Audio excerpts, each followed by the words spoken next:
I bet you don't get enough protein along your day. Many of us don't, especially at breakfast. If you slump at 3 p.m., that's a clue.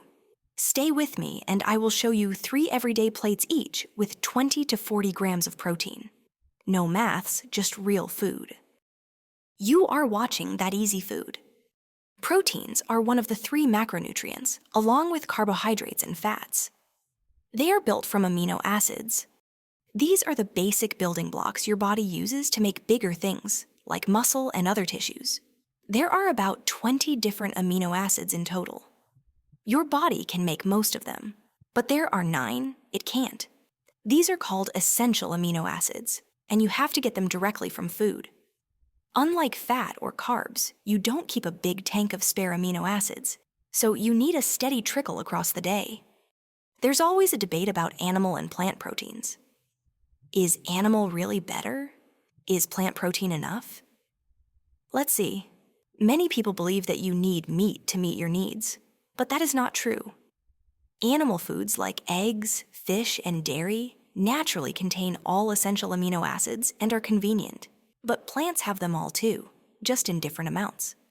A day that includes beans or lentils, soy foods, nuts or seeds, and whole grains easily covers your bases. Animal or plant, it's best to choose minimally processed options most of the time, and ultra-processed products less often. Here's a little trick if you're fully plant-based and struggling with appetite or protein per meal. Using soy foods or even a reputable plant protein powder can be a practical bridge. So, these are the basics of proteins. But how does this apply to you? First, let's see how much protein you need daily. For most healthy adults, a simple baseline is about 0.75 grams per kilogram of body weight per day. Let's do the math.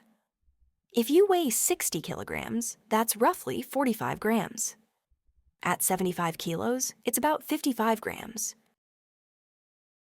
Now it gets a bit more detailed. Depending on your lifestyle, this amount can change.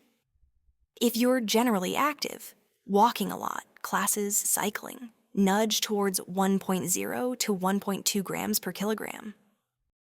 If you train hard, or you're dieting and want to keep muscle, you will need 1.4 to 2.0 grams per kilogram. Older adults benefit from approximately 1.1 grams per kilogram to protect muscle and strength. The goal isn't as much as possible. You should get what's enough for you. But remember, new studies are coming out every day, so the advice continues to be refined. So, how do you recognize protein on your plate?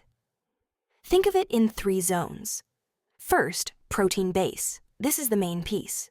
If it's about the size of your palm, you're usually in the 20 to 40 gram range. Second, color. Vegetables or fruit that bring vitamins, minerals, and fiber. Third, fiber and energy. Whole grains, pulses, or potatoes to round it out. Here's the important part. A plate can look colorful and healthy, but if the anchor is missing, the balance is off. A salad with just leaves and dressing? Almost no protein. A bowl of pasta with tomato sauce? Great carbs, but only a few grams of protein, unless you add beans, lentils, meat, or cheese.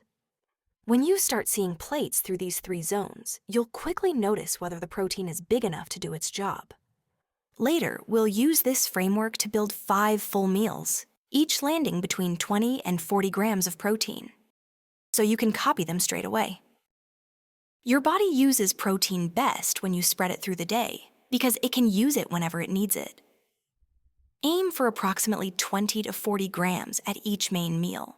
For many years, there was the idea of an anabolic window, that you needed to consume protein within 30 minutes after a workout. But more recent studies show this is more myth than rule. Muscle protein synthesis stays elevated for many hours after exercise, often up to a day, so total daily protein matters most. Also, if you have protein within 30 minutes of exercise, digestion and absorption take time. Amino acids reach your bloodstream gradually. Still, it's smart to place a protein-rich meal or snack in the few hours before or after training. Simple and effective. Endurance work? Pair protein with carbs to refuel. Protein helps you stay full. It boosts fullness signals and slightly raises the energy cost of digestion, which in real life means fewer snack attacks and better control at the next meal. If you're losing weight, keeping protein up helps protect lean tissue while you lose fat. If you're building or keeping muscle, it gives your body the raw materials to repair. And if you're simply struggling to hit your target, getting enough protein on the plate makes the rest of the day easier. But this only works if the protein is there in amounts that matter. Now let's put everything into practice. Here are 5 everyday meals, each landing between 20 and 40 grams of protein, exactly what we promised at the start. No extremes, no special products, just real food you can make tonight. Number 1, breakfast bowl. Thick yogurt or skyr with oats, berries, and a sprinkle of nuts. That's about 25 grams of protein, and it actually keeps you full till lunch. Number 2, lentil curry. Red lentils simmered with tinned tomatoes, onion, garlic, and curry spices, finished with yogurt or coconut milk. A hearty portion gives 20 to 25 grams. Number 3, omelet wrap. 2 or 3 eggs with spinach and cheese, or black beans, rolled up and ready to go. It has around 25 to 30 grams of proteins. Number 4, tuna and bean toss. A tin of tuna mixed with cannellini beans, lemon, and olive oil piled over tomatoes or toast. Roughly 30 grams of protein with zero fuss. And number 5, tofu stir fry. Crispy tofu with frozen vegetables in a soy ginger sauce. Served with rice. About 30 to 35 grams in a quick weeknight meal. These are different styles, different flavors, but they all hit that 20 to 40 gram sweet spot.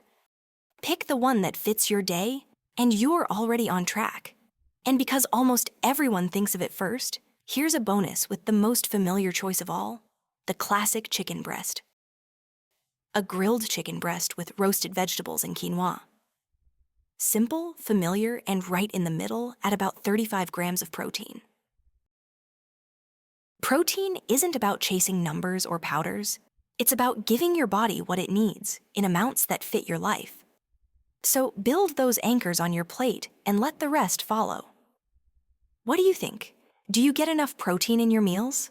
Which of these plates would you try first? Next week, we'll dive into fiber, the everyday nutrient that keeps you fuller for longer and helps everything run smoothly. If you like this video, let us know in the comments and tell us what other food stories you'd love to explore next. Subscribe for more delicious stories right here on ThatEasyFood. And remember, steady protein means steady energy.